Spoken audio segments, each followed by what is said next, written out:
I'm Rona Free, the president of the University of St. Joseph, and very proud to have our Women's Leadership Center co-sponsor tonight's program with the World Affairs Council of Connecticut. Our panelists this evening are at the forefront of advocacy for women's rights and human rights in countries where women face myriad dangers every day. Last year, the Friends of Afghan Women Ambassadors Group issued this statement on International Women's Day.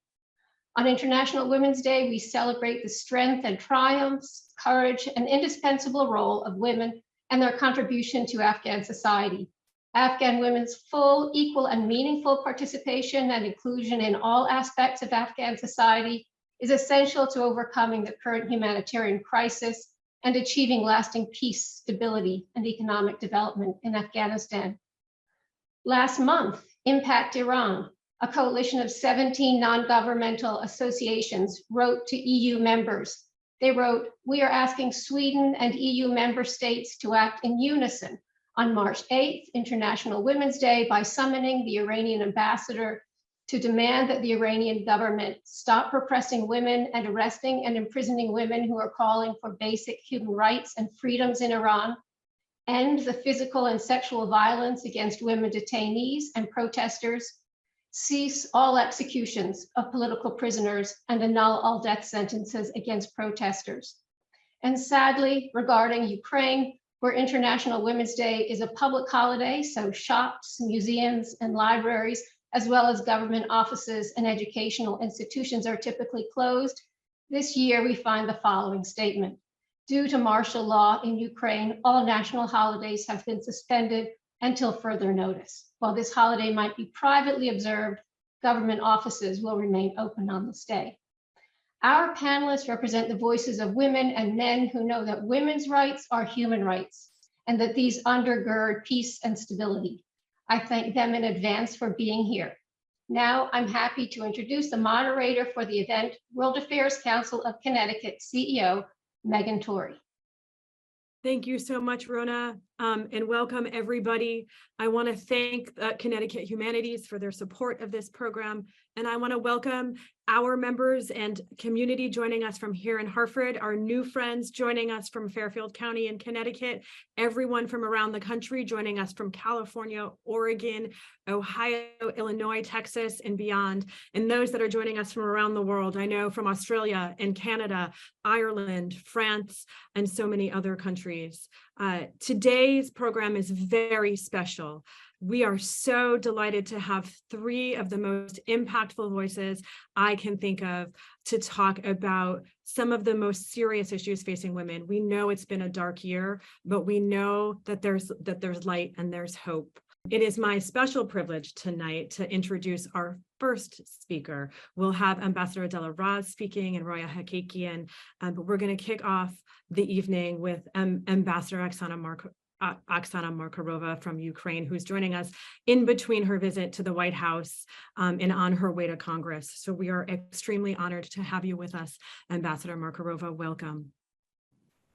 Thank you very much, Megan, and thank you, Rona, and all the colleagues and friends, I should say, here. It's a special pleasure to join on the International Women's Day.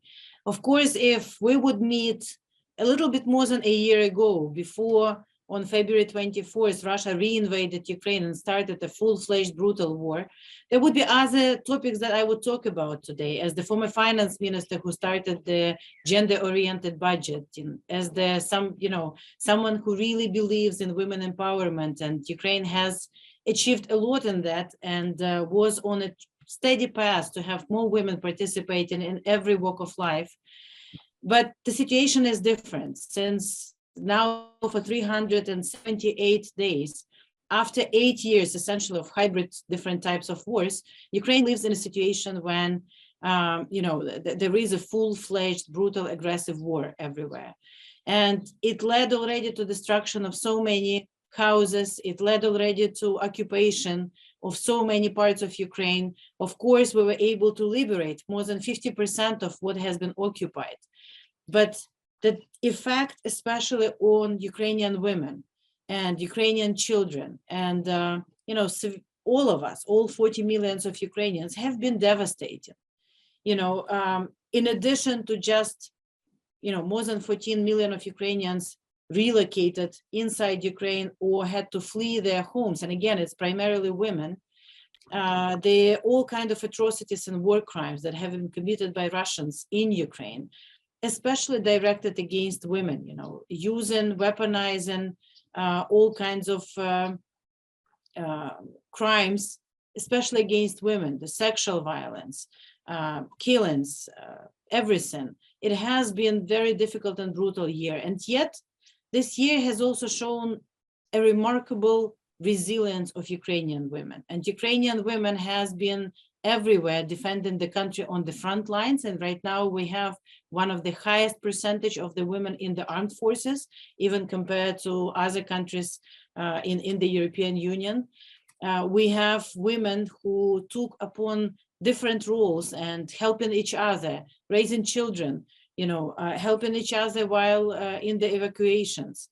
I just returned, as you said, from the White House, where the Department of State and Secretary Blinken, together with First Lady, awarded 11 remarkable women the International Women Courage Award, and one of them have been a Ukrainian paramedic, Yulia Payevska, my friend with the name Tyra, who from 2014 started helping on the front lines as a medical person.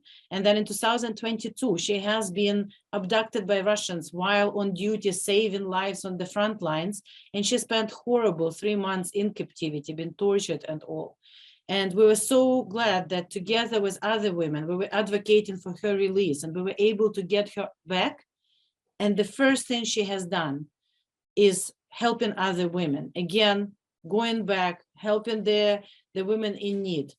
So this, I think, is a very difficult year for Ukrainians, a very difficult year for many women in so many places. And we're all at awe, at women in Iran who said a resolute no to the brutal violation of their rights. Women in so many other places fighting for them. We feel pain for our sisters in Afghanistan, for the horrible time that they are going through. And at the same time, there is light at the end of the tunnel. We can resolutely say that regardless of the hardships, it doesn't break us. All of us together will continue fighting. And in case of Ukraine, we Ukrainian women and Ukrainian men likewise, we know that there is no other option for us than to fight for our homes, our loved ones, to fight for the democracy, to fight for freedom, to fight for the values on which not only Ukraine is founding itself during the last 30 years, but also the values on which this great country of the United States is found. So my final words will be today is thank you. Thank you to everyone who has supported us all this time. Thank you for American people who have supported Ukraine through this difficult time. Thank you to American women who supported so many Ukrainian women.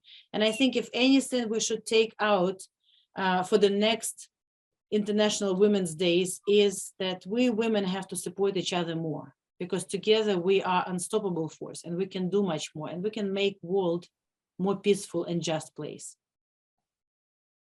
Thank you so much, Ambassador Markarova. And I know we have time for some questions, and I know the audience will have questions. So I'll ask everybody to use the Q&A function on your screen. I do have a little bit of a general question from Amanda, who wants to who would like you to comment a little bit on President Biden's recent visit and what it sort of meant on the ground. Historic visit, the people of Ukraine still talk about that visit. It has been so important to see President Biden, who has been in Ukraine 6 times as vice president, and who spent a lot of time supporting Ukrainian democracy in the past, to see him walking on the streets of Kiev, to see him meeting with our president, to see him laying the flowers at the Heavenly 100 Memorial, people who were killed by Russians and Russian-led forces during the Revolution of Dignity, meant so much. And to hear him after that in Kiev, but also in Warsaw, to say that United States will be with us and support us as long as it takes, meant a lot for the people of Ukraine. So, very grateful. to President Biden, to his team. We knew he wanted to be there for a long time, and we're very grateful that he was able to come, especially around this very sad mark of 1 year since invasion. Thank you so much. We have a question about the impact around the world. So we know that a large percentage of people that left Ukraine, Ukrainian refugees, were women and children. Can you talk a little bit about the impact around the world and what that means on the ground in Ukraine? I know we here in Connecticut, I think, have settled around 700 families and women and children, but I know it has to have a unique repercussions on the ground. Yes, so yes, we do have almost 6 million of Ukrainians roughly who are not in Ukraine right now. Again, primarily women and children. First of all, big thank you to all Americans who are helping Ukrainians who are here on the ground. We know that all of them would like to come back home. Unfortunately, some of them are from places which are still occupied by Russians. Some of them have their, like Mariupol and others. Some of them are from Kharkiv and other places, and their houses are destroyed. Some of them are from Bucha, and Irpin, where we were able to liberate the places. But again, there are so many destroyed houses. Now, we really are working hard, and that's why the budget assistance to Ukraine, not only the military assistance, is so important. We're working hard to put in place not only the air defense systems, but also the shelters, bomb shelters near schools, because this is the #1 priority. We hear from the women that they need a safe place to put kids in when in Ukraine to continue education, but also work for these women and housing. So this is the focus for this year, working with our friends and allies in the reconstruction area, even before we win the war, on this, we call it the rapid recovery, to focus on housing, to focus on loans or any type of grants for women to start their own businesses or to be able to provide for the families, and the safe place for children. And we see already that some people are returning even during this difficult time. So it's very difficult. We want all of them back. They want to be back, but more weapons and sanctions will allow us to win the war faster, and more support, especially support to women, will allow them to resettle back home and be successful. So when we're looking at women, peace, and security, and in particular, sort of what was written in UN Resolution 1325, we know that conflict impacts women in very specific ways, and that inclusion of women at the peace table in post-conflict reconstruction is essential. How can we ensure that women play an active role in hopefully very soon what might be a post-conflict situation in Ukraine? Well, first of all, even President Zelensky, like when he presents his peace formula and then talks about reconstruction, he always says that the reconstruction will have in many areas the female face. It's women who are now in the small villages doing everything that they can. It's women who are at the front line saving, and it's women who will be actively participating in the reconstruction. So we have this platform set up by Ukraine, US, European Union, and all the G7 plus countries and IFIs are there, which is the next coordinating mechanism after Ramstein on the securities assistance, energy platform on the energy assistance. And there will be this platform that is working on basis of what we call the Lugano principles. As you remember, when we met last year in Lugano, all countries, to talk about reconstruction, we have agreed on the principles of the future reconstruction, like transparency, efficiently, and participation of the civil sector and Ukraine and women in particular. This is a strong commitment on Ukrainian part, and as this platform will evolve, I'm sure we will see a lot of women participation there. Fantastic. I want to sort of take two questions, one from Michael, who's joining us from Missouri, and Jonah. So what are some of the ways that the international community and us as individuals can authentically and most effectively support or assist with women's rights, economic empowerment, in how can we help the women of Ukraine? Well, first of all, there are many initiatives which, in Ukraine, working in Ukraine already, either American, international, or Ukrainian, which if you support them, you will make a difference. You know, there are a number of them, and whoever would like to please reach out to the embassy, use us as a resource. Another is when this platform will start. Right now it's at the discussion stage, but when this platform will start working, there will be a lot of discussion formats and sub-platforms in order to discuss these issues. Third, also, you know, write to please to your congressmen, to your senators, to administration.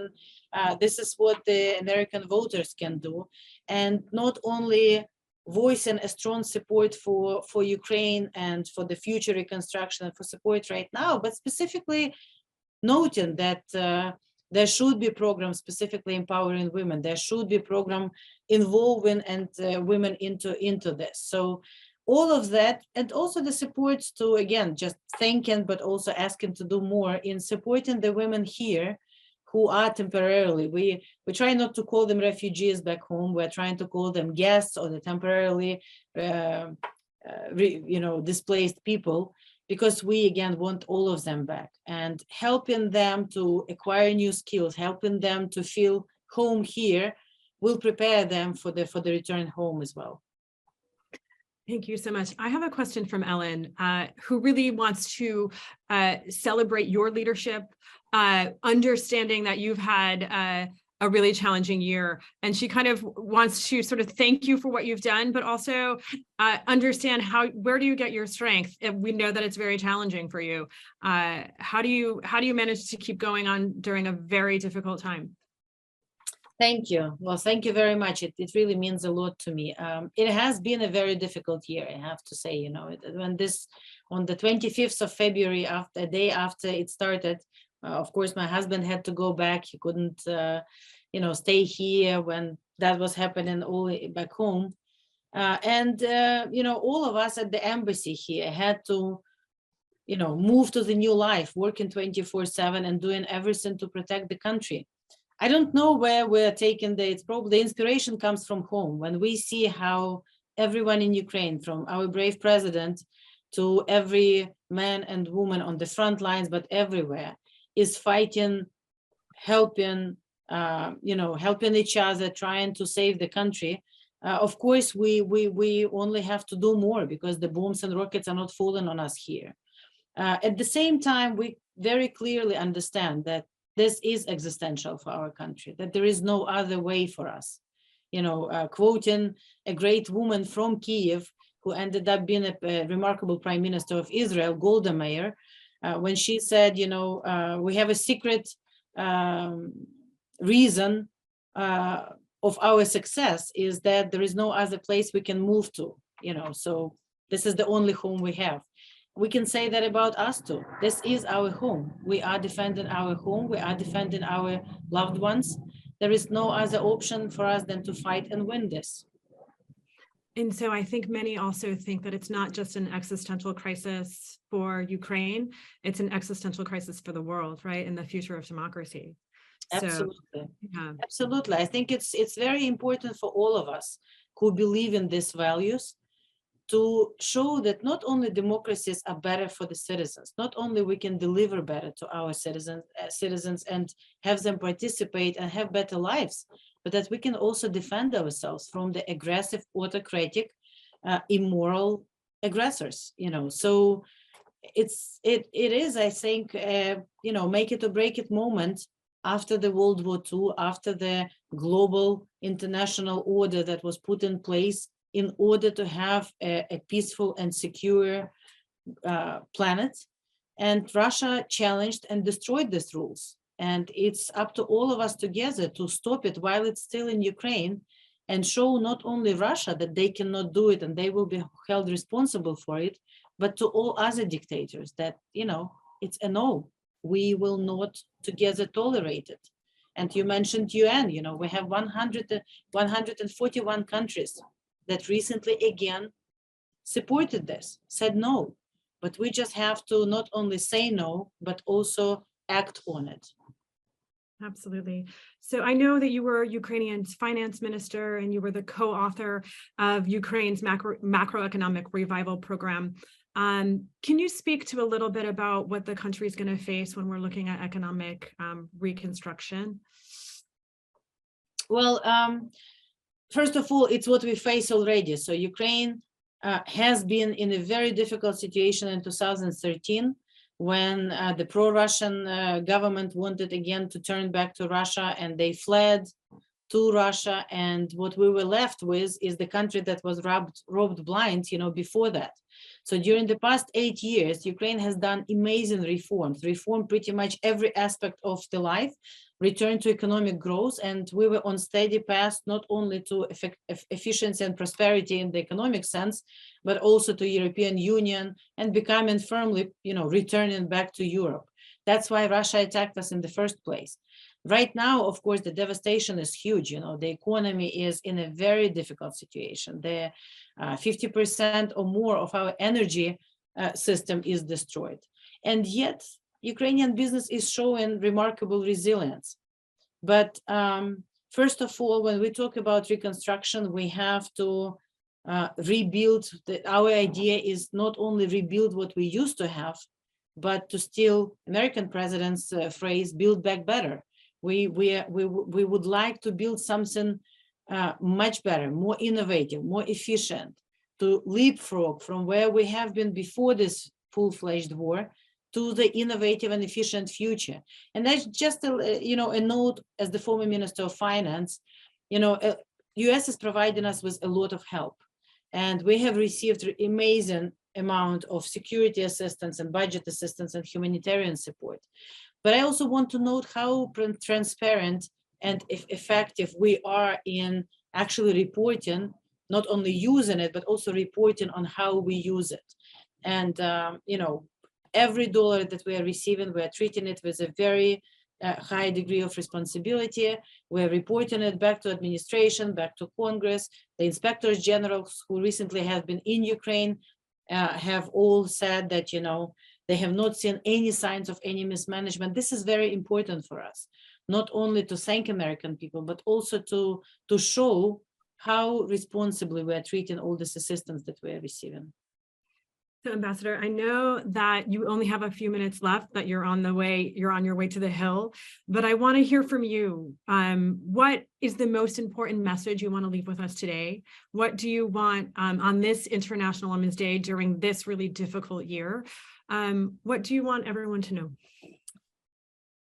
Well, I think today about all the women who are still in captivity, all the women who are on the occupied territories, who have been raped and tortured as we speak, about all the women who are illegally deported to Russia or in the prisons in Crimea, of all the women who do not know the fate of their children, who Russians abducted, kidnapped, that would be the correct name of what they're doing to Russia, and they're putting them through re-educational camps and through fast-track adoption by the Russians.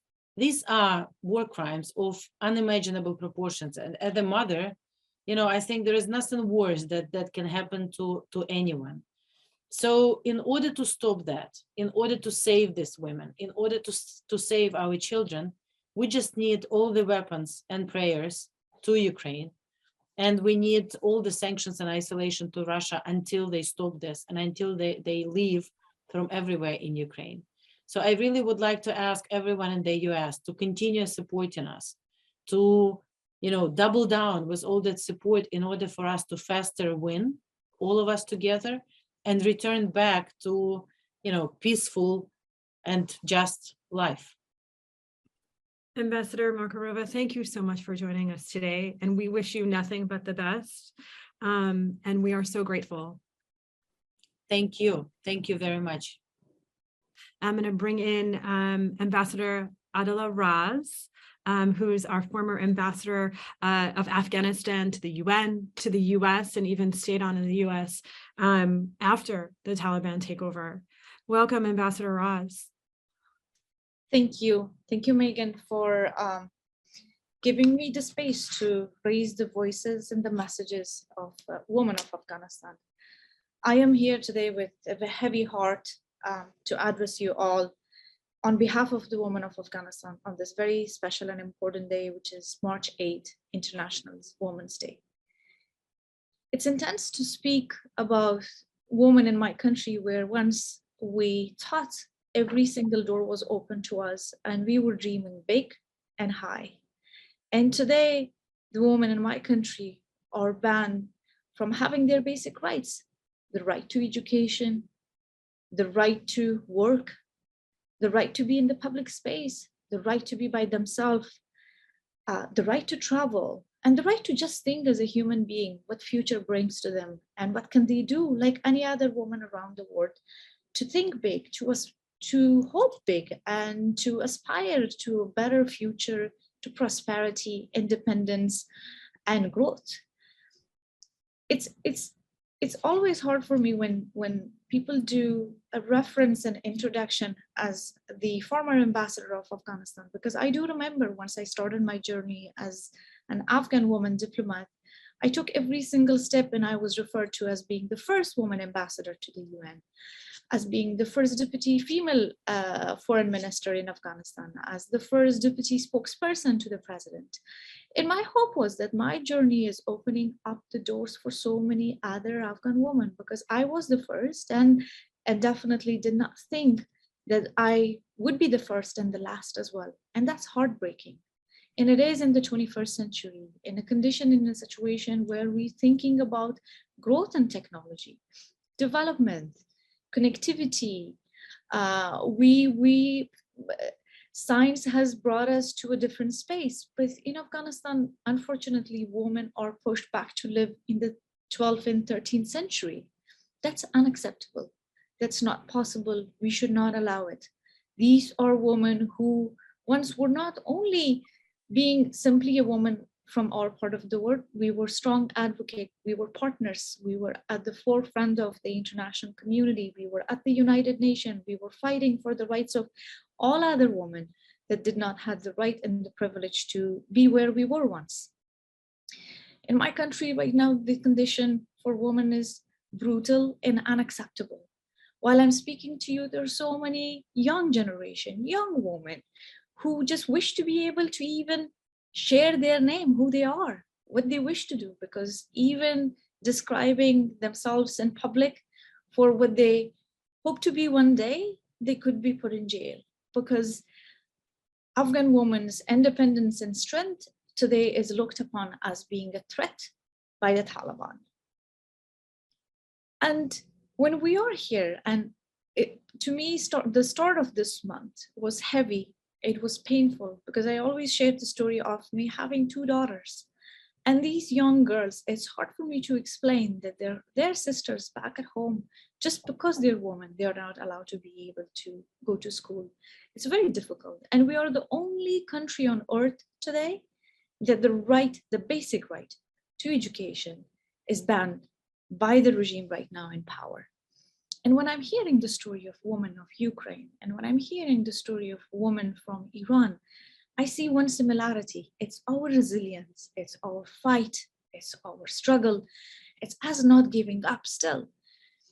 On this March 8th, International Women's Day, right now where I work as the director of the Afghanistan Policy Lab at Princeton School of Public and International Affairs, we profiled 8 young Afghan women, 8 Afghan women that comes from diverse background right now living in Afghanistan.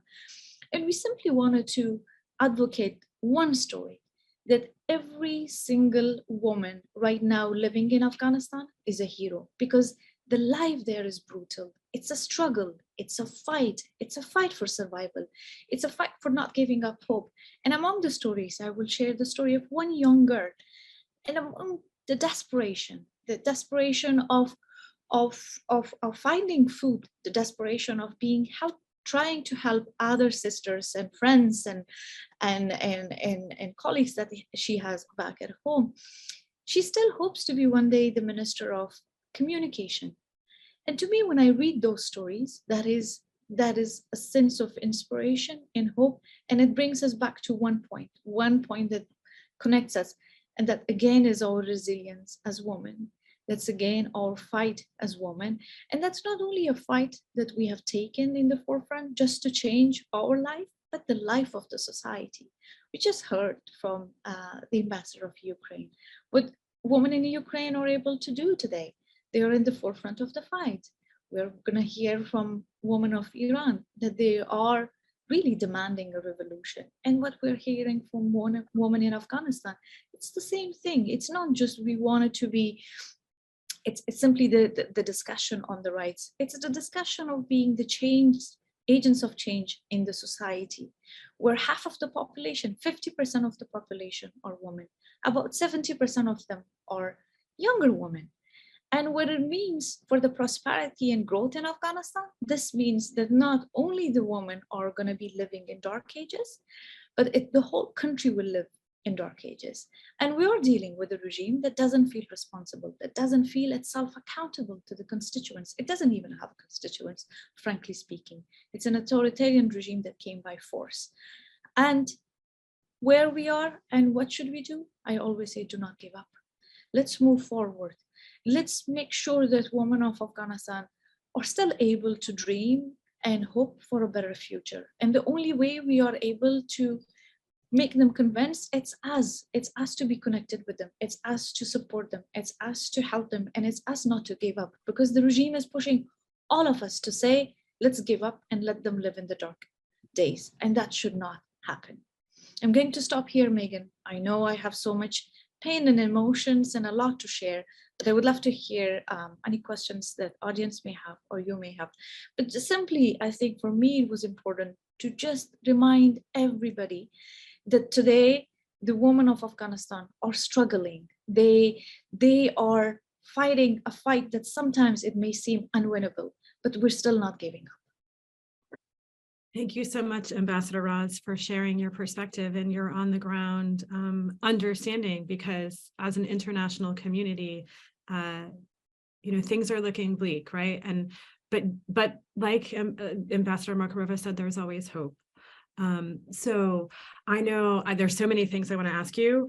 And one of the things that we talked about a few weeks ago was how are those ways that we can reach the women and the girls in Afghanistan? And you have some very innovative ideas and projects going on. Can you talk a little bit about some of those? Sure. I think I said that we do live in the 21st century. We do live in an era where technology has helped us a lot. COVID was a good example, and we saw how we were able to utilize it. And we should do the same thing. We should really make sure that at least we are able to be in touch, in contact, and in conversation. That's number one. Second, we should not give up on women. We should continuously support them and send funding, help them out. There are strong women in the ground. Even today, despite the threat, despite the fear that they have, because anytime women come on the street to ask and demand for their rights, what is the result? They're put on jail, they're tortured, they're raped. But today they came out again. They came out again on International Women's Day to ask for their rights. And to me, this is beyond bravery. This is heroism, and how here we can make sure to uplift their voices, to share their voices, to share their stories, and at the same time, continuously support them. There are strong women. There's still women activists in the ground that are fighting. And when we are engaged with them, when we are speaking with them, when we have them on different platforms to share their stories with us, sometimes with openness and sometimes they're not able to reveal their identities, but they're in the country and they're not giving up. So for me, I think we should continuously help them out. Education is another element. I continuously say, yes, we should not accept Taliban's ban and say it should be the norm for women to stay at home. But at the same time, we should also find alternatives and ways for women at home to be able to continue their education. We all come from our contacts and connections to extremely reputable universities who are trying to help women of Afghanistan. Can we find them scholarships? Can we help them out? Can we help them to get out of the country? But at the same time, those who are inside the country, really make sure that they have access to information, they have access to knowledge. And it's not only literacy. I think it's the knowledge in the education of today's world where they could effectively use and be as a skill set. And at the same time, we have to really make sure women are able to work. There are a lot of us these days are able to work from home. Can we think innovatively on that sense as well. But I just wanted to really create a clarity. This does not mean we have to accept what Taliban asks us to do. We must fight, we must pressure, we must continue to challenge them on their own verdicts and decrees that they're issuing. At the same time, also continuously try to find ways on how to help women of Afghanistan practically who are in the ground. Excellent. Thank you, Ambassador. So Karen has a question about, are you still working with the UN? What can the United Nations do to help sort of dismantle the Taliban regime in Afghanistan? What are some of the next steps? I'm not working at the UN, but I am still engaged with the UN colleagues. I just came from New York last night. I was there about 5 to 7 days during the CSW week, which is the Committee on the Status of Women. And there I was among the other Afghan women leaders who are right now in exile to speak with relevant stakeholders and share our perspectives. And we had many recommendations. And one of the recommendations that came pretty strong was that the UN needs to engage heavily. Today, UN is at the stage or at the place that would be able to take the leadership. And we hoped and wished for the Secretary General to take its leadership role and move forward politically and find solution in the current situation in Afghanistan. We also have the UN Sanctions Committee that has been extremely effective and impactful on sanctioning Taliban. And we wanted to move forward and identify ways that it could create pressure on Taliban's individually, because we always say if you pressure the society, it's a regime that will never feel the pain and it will never feel sense that what the society pressure means on them, because they didn't came to power through democratic elements, they came to power through force. But individual pressure on them would be extremely impactful. We also recommended for UN's engagement on humanitarian aid, but with a clear voice that the aid must go to women of Afghanistan, because that is one of the debates. Is it going to women or is it going in the hands of Taliban? Again, we can put the right measures there, we can put the right accountability mechanism in place that will help to make sure that aid is distributed fairly and equally to women in the ground. We also ask that the international organization and the United Nations should not replace women workers with men, because that's exactly what Taliban is expecting and asking everybody to do that. We must make sure we have our female employees and women employees still employed and find ways on how to still have them engaged and contribute, because women can do that. And it comes also on economic alternatives for women businesses in Afghanistan. Believe it or not, they're still running, they're still finding their ways, because that's human way, that's survival. So I'm going to bring in Roya in just a second, but I want to follow up on one thing that you said. Are you seeing a lot of sort of that replacement, that gender replacement for workers on the ground currently in Afghanistan? Are international organizations sort of bowing to the pressure of the Taliban? Absolutely. Unfortunately, it is happening. It's almost like Taliban issued the decree at night and the next morning everybody right away implemented it. So they didn't even have to try hard to convince people. Are they aid organizations, some of them too, or NGOs that they have to implement. They just right away implemented it. And that's where our argument comes in. We say, do not give in, fight it back by having your women employees, fight it back by finding ways on how to still have them on the payroll. There are ways, sometimes they ask for men mahram, which is a man chaperone to be with women. Can we look into those alternatives? But still, I think it's just simply we are human and we have creative ways on how to think and how to find solutions. But it's being very assertive and strong and sure to not accept what Taliban asks us to do, because they really want the country to be in complete isolation from the international community. They want women to be completely eliminated from the forefront and the surface of the society and staying at home and not being even counted as human beings. And daily, every day they come up with a new decree. And recently they came out something which is so horrible and miserable, and it's beyond thinkable, that they issued a decree on any previous divorce case that was decided by the Islamic Republic of Afghanistan at the time, by the civil court. They are calling it back and asking if people have questions about it, they can reorder, or they can order again the divorce if it's valid or not. And what exactly that means to women? This means they have to live with the husbands that they never wanted to live with. We know that the women on the ground are facing unbelievable circumstances, but you mentioned that the women of Afghanistan are incredibly resilient. Are there specific examples of things that women on the ground are doing to either maintain their educational opportunities or to resist the Taliban? Yes, the 8 stories, for example, we profiled are the stories of women that are still working, that are still fighting, that are still learning, and that are still teaching. And I mean in ways that they have the ability. It may not be the perfect structure where they used to do it, but they still do not want to accept what they have been asked to do. And that's through secret schools that they're still running, that is still through finding ways and means and continuing to work and help other women. We have a story of a midwife who's still continuing to not only help other women, but teaching other women also the skill set that she knows. We also have the story of a teacher who's continuously, not only she's teaching from her own home, but she has a network of other female teachers in her neighborhood that she's encouraging them to continue to teach. So these are the struggle. We have the story of today, women who are on the streets and demanding their rights and demonstrating. That is the type of resilience. And sometimes it's really a small gesture. It's a gesture of opening a bookstore. You're going against what Taliban is asking you. Oh, stay away from knowledge and wisdom. You go against it and you say, I'm opening a bookstore and I'm opening a library and I'm asking other women to just borrow the book and read it at home.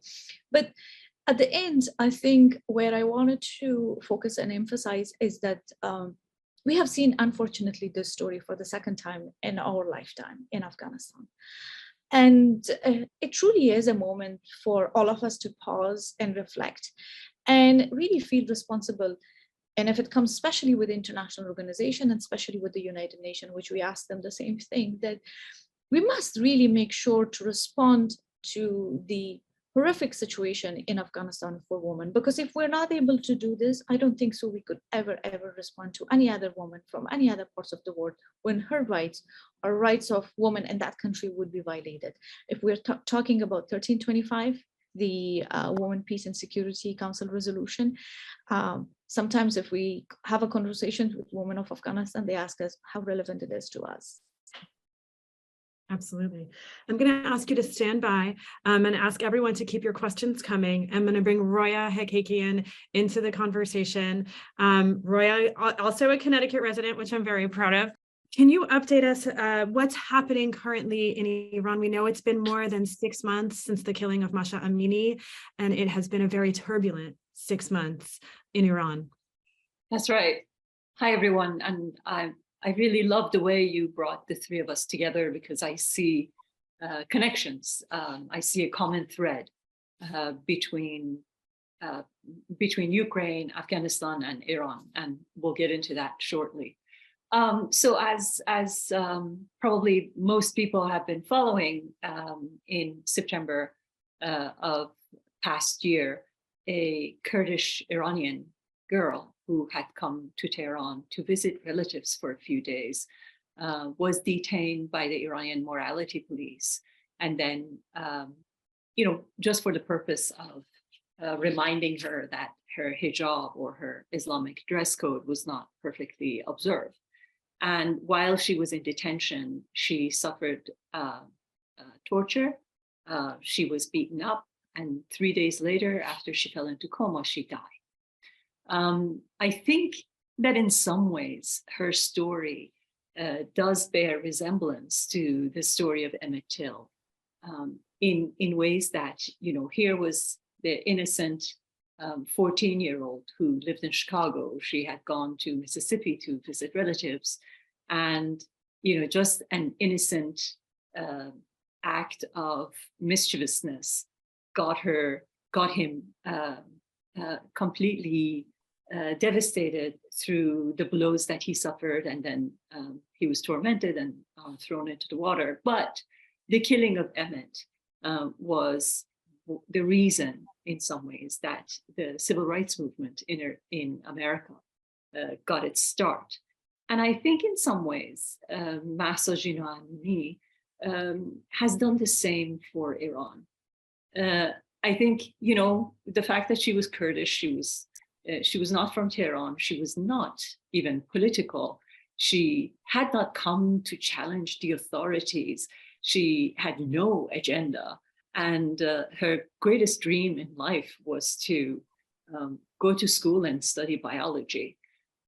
And just absolutely innocently, she was detained and turned up dead. And I think her innocence, the fact that everyone could identify with her, could find a piece of their own brother, their own sister, their own mother, their own daughter in her innocence, is the reason why she became such a great national symbol.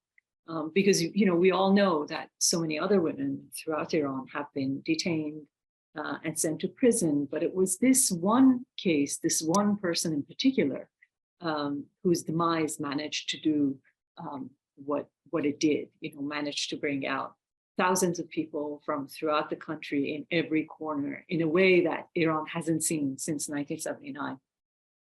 Now, you know, we saw the demonstrations, we saw the protests, you know, women were out burning their headscarves, especially for the first couple of weeks. Men were oftentimes at their side, you know, setting up the bonfire in which they were burning their headscarves, which I think, you know, for a country like Iran, it was a huge social and cultural statement about you know, the desire, the common desire between both men and women to, you know, to aspire to egalitarian values. And I think that that was one of the most promising signs that came out of that period.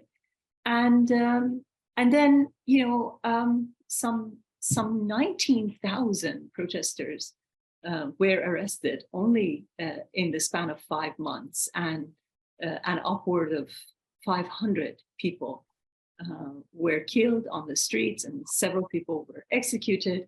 And there's currently a lull, although you may have seen the reports that there have been gas poisoning, chemical poisonings throughout Iran, in especially girls' schools. And it looks like, and you know, Ambassador Raz can speak to this perhaps later, but I was thinking about this, and I think this is absolutely a page out of the, you know, out of the fanatical anti-women playbook, where, you know, when you don't want your girls to go to schools, as the Taliban had done nearly 10 years ago in Afghanistan, you gas their girls in their schools.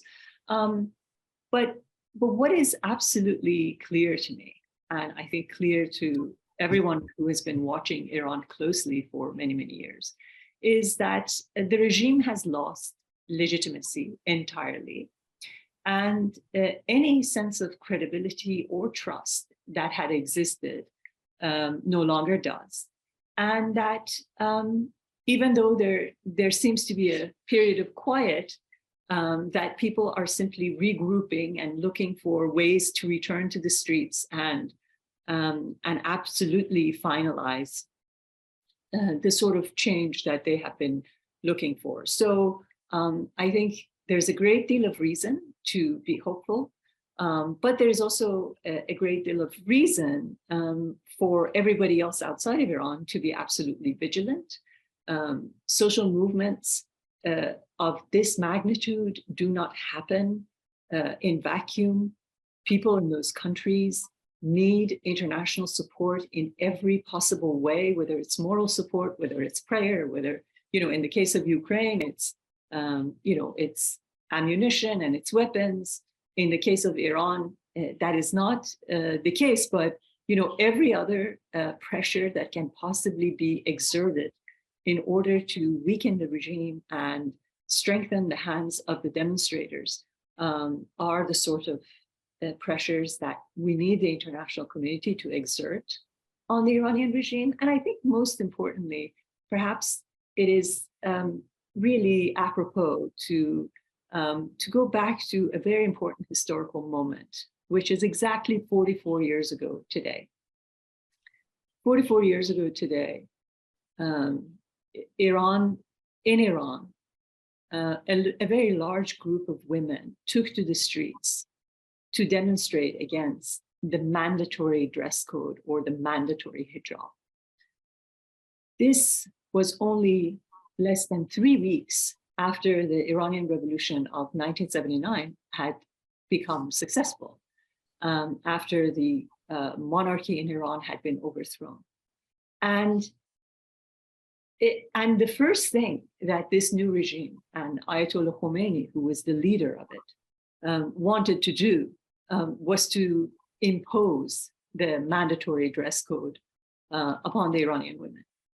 And what happened was a group of Western feminists, including the late Kate Millett, American Kate Millett, and a group of French feminists went to Iran to demonstrate shoulder to shoulder with the Iranian women against the bringing of the mandatory dress code. Those who didn't go were in Washington, in Paris, in other parts of the world.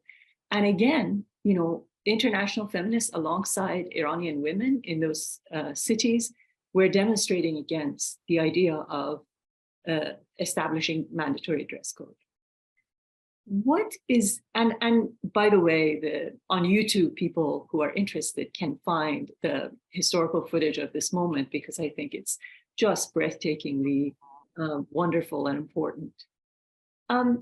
What I find in this footage is that feminism had a sense of global solidarity, that feminists everywhere knew that a single problem in a place like Afghanistan, like Iran, is a global problem, that, you know, women have a sisterhood, and that sisterhood ought to be universal. And our plights are not divided. And if we consider them as divided, we will never succeed in making the change that we need. As much as that footage gives me hope whenever I look at it, it is what didn't happen or hasn't happened ever since is that hurts just as much, which is that somehow we have lost a sense of global solidarity when it comes to the issues of feminism. And unless we can regain them, unless we can regain that vision that we're all in this together, it isn't just the issue of women of Afghanistan or women of Iran, or, you know, in case of Iran, the mandatory dress code, in case of Afghanistan, you know, all the rights that women have lost. These aberrations will continue to spread to other parts of the world. We need to regain a sense of global togetherness as women, and we need to embrace each other's causes if we're going to succeed. No, thank you so much, Roya. You're not the first person I've heard say that. I think at our World Affairs Council of America conference in November, Masih Ahmadinejad said the same thing, right? That where is the outrage? Where's our sense of solidarity?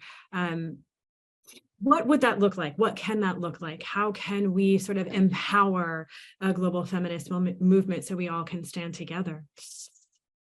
Well, I think I am always interested in how we can change our perspectives first, because unless we change our perspectives, no change can come about. So let's begin with what is wrong with our perspective. For many, many years, it was very difficult for those of us who had fled a place like Iran and probably Afghanistan and countries where you know, the dress code, the Islamic dress code is mandatory. It was very difficult for us to convey to our American counterparts that there is nothing beautiful or empowering about hijab or any imposed dress code if it's not chosen. But somehow while we were trying to rightly defend the rights of our own Muslim fellow Americans to dress as they wish, we forgot that there was aspects of hijab in non-democratic countries that were indefensible. So what I mean by changing our perspective is that we have to learn to walk and chew gum at the same time intellectually.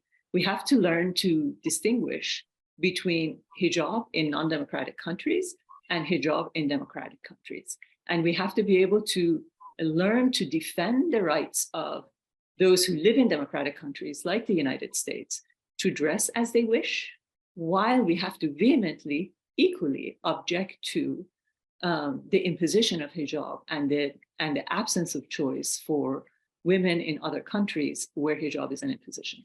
So I think a profound change in perspective is the very first thing we ought to do. And then I think, recognizing that we need to, here's how perspectives need to change again, that it isn't just the environment that can be corrected unless we come together. It isn't just COVID that can be stopped unless we all come together. It is also these universal values and rights that can be protected unless we come together. So somehow we have understood that this is what we must do as a global community when it comes to the issue of environment. We have understood that this is what we must do as a global community if we need to stop COVID. The next step is to understand that as a global community, we have to rise together, work together in order to guarantee these rights for all women everywhere. So Roya, I want to ask a quick question, follow up about Iran itself. We do have a question from Roxana who wants to sort of ask about the future of Iran. Do you foresee a change in the regime? She says, without a current leader or an alternative party to replace the regime. Is there an alternative to current leadership in Iran? I don't know. I mean, the hope that I have originates from the vast and profound change that I see in Iran. Václav Havel once said, hope is an orientation of spirit. It's not a prognostication. I don't know exactly, who can rise to power or what is the mechanism by which the regime will be removed and how you can, coax the military to stop supporting the current regime. These are all the things that, those who aspire to political positions need to figure out. The source of hope that I see is the way in which men and women have come together in Iran and have recognized for the first time in 44 years that without equality for both genders, there is no democracy and there is no freedom for everyone in the society. That change has come in Iran. I also see that people are chanting a slogan they have never chanted before, which is "Death to the dictator." You had never heard this up until these last round of demonstrations. So these are the sources of hope. How it exactly the change of regime will come about, I think, is something to be worked out. But the signs are all there that it's inevitable, as far as I'm concerned. It's really refreshing to hear a light of hope when we're talking about Iran these days, isn't it? There are several questions that I want to ask both Ambassador Raz and Roya. They've come up several times here in the Q&A because both the Taliban and the regime in Iran have been quite intimidating to women outside and to people living outside in the diaspora. Do you feel personally in danger at any time from the regime? I'll start with Ambassador Raz and I'll ask Roya as well. It's a difficult question, and probably it's a denial that I'm accepting. One thing I know for sure that at the current situation and condition, I cannot go back home, which is very unfortunate because I've always came to the US as a student and later working, but there was a time I was going back. So I'm still contemplating the thought of not being able to go home. And even that statement itself is very heavy for me. And the danger itself in here, I think it's going probably will be pretty unfair to all those women who are inside. And I say I feel in danger in here, but I do have family. I have relatives who are back at home. And I haven't thought this through too far. Maybe because we're just at the beginning of all this chaos, and it probably is different than the experience of women of Iran. Roya?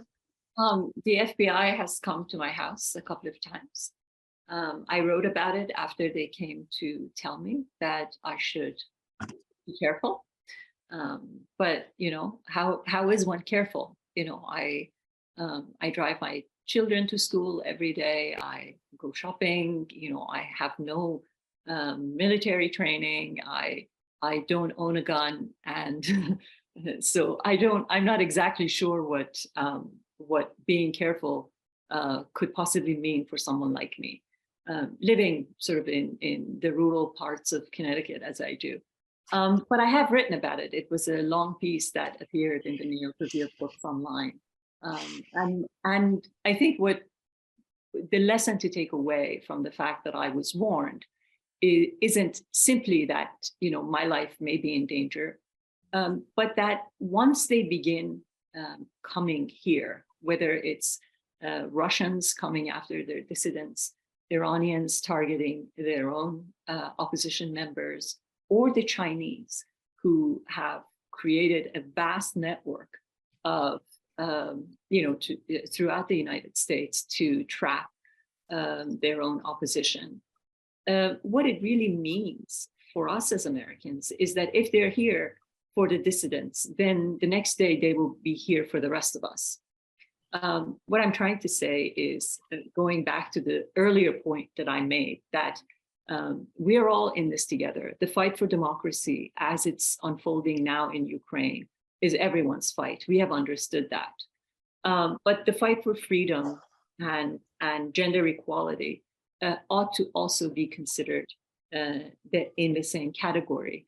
And I am certain that you know, once these governments infiltrate our systems enough to be able to eliminate those who they wish to eliminate, that is not where it will stop. History has shown us in the past.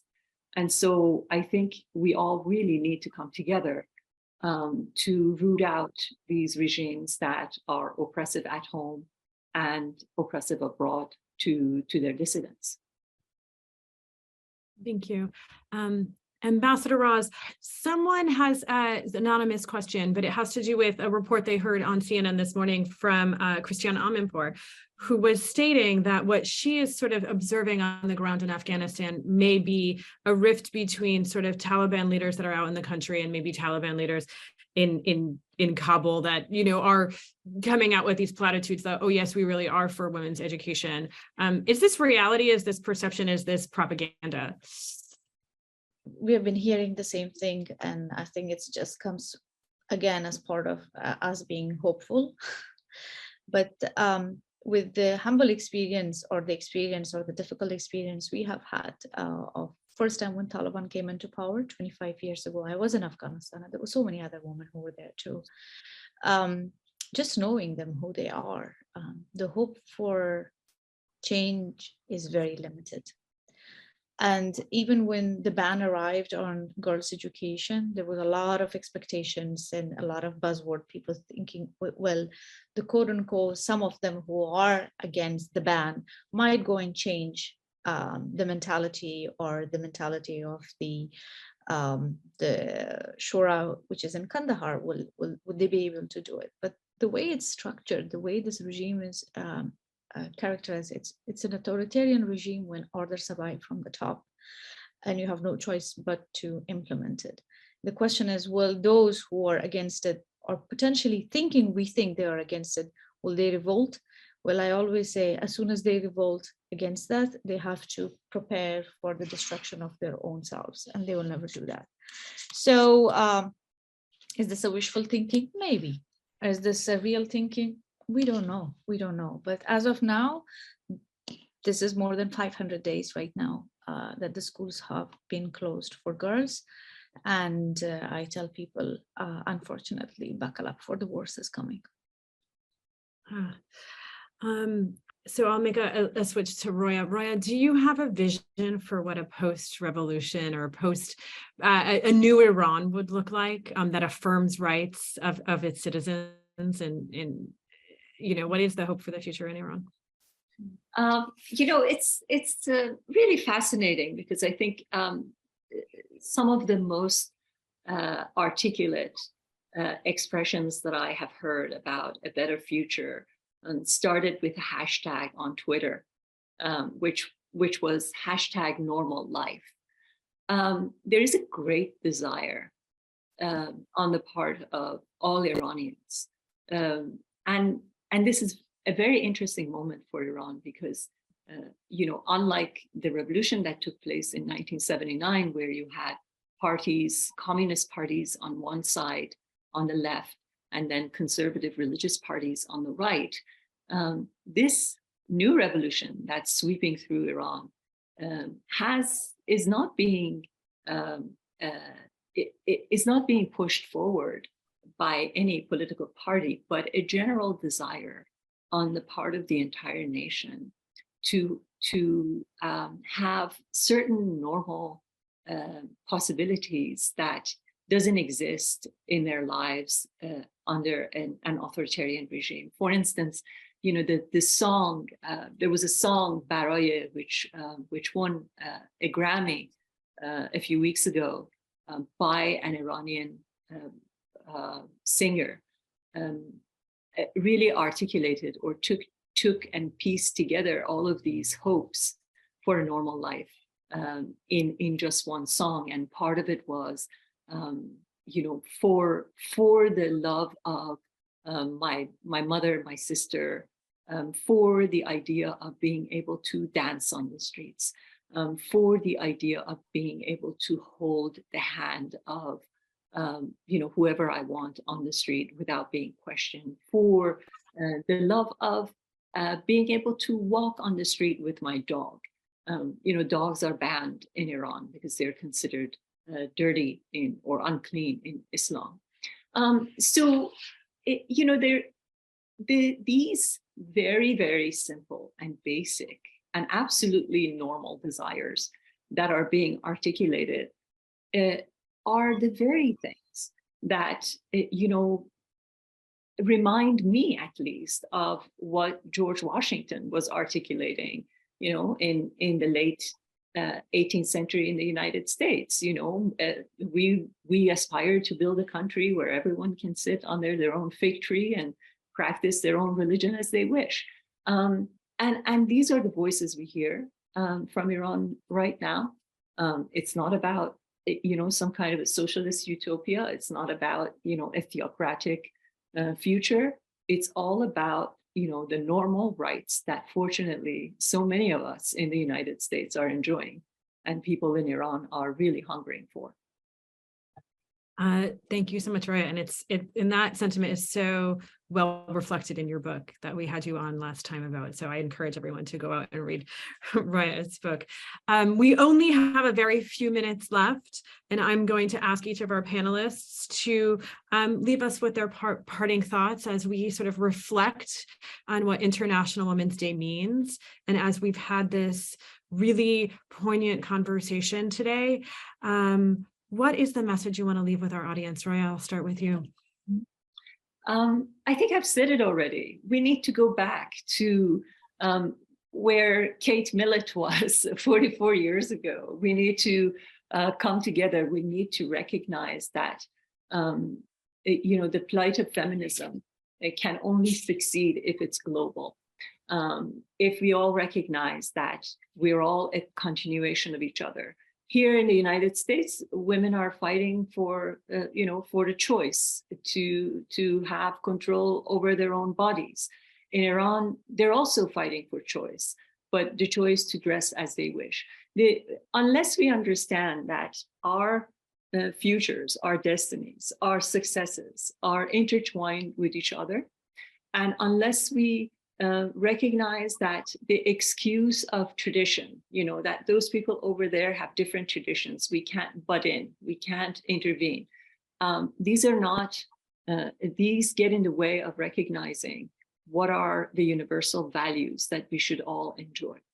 And so I want us to go back to where we were. I want us, or if we were ever there, which I think we were, I want us to recognize that our destinies are intertwined, whether it's the environment or public health or universal values of human rights and women's rights. Thank you so much, Roya. Ambassador Raz? I think Roya really eloquently said it nicely. It's this International Women's Day is a day of solidarity, sisterhood, globally, without any borders, any physical borders, because I think it's a re-emphasis of what sometimes we have taken for granted. It may not last too long. We are seeing the trend happening everywhere, and somewhere even brutally in case of Afghanistan, which probably is the harsh case ever on earth right now. And we must fight it together. This is a sample. I think the struggle in Iran, the struggle in Ukraine, the struggle in Afghanistan, the struggle in Somalia, if it's the struggle in North Africa in general, we are in a boat that we know any minute it could be sinked. And if we are together, if we stand strong and if we stand tall and if we fight for it, then we fight for it on the base of not simply as situation to specific country, but as a human values, as a collective values, and we're responsible towards it. I believe we would be more stronger, more powerful. Our voice could be heard even more louder, but either we're happy or not, I think this struggle, this road is quite long and ahead of us and in front of us. And we can only succeed if we just share our lessons learned and tap on each other's support. So thank you. Thank you, Ambassador Raz. Thank you, Roya. And of course, thank you, Ambassador Markarova, for this really enlightening conversation and taking from what we say. If I wish everybody just more peace in their world and more peace in our world. So thank you, everyone, for joining us. Thank you, University of St. Joseph and World Affairs Council, and everyone have a good night. Thank you so much. Thank you.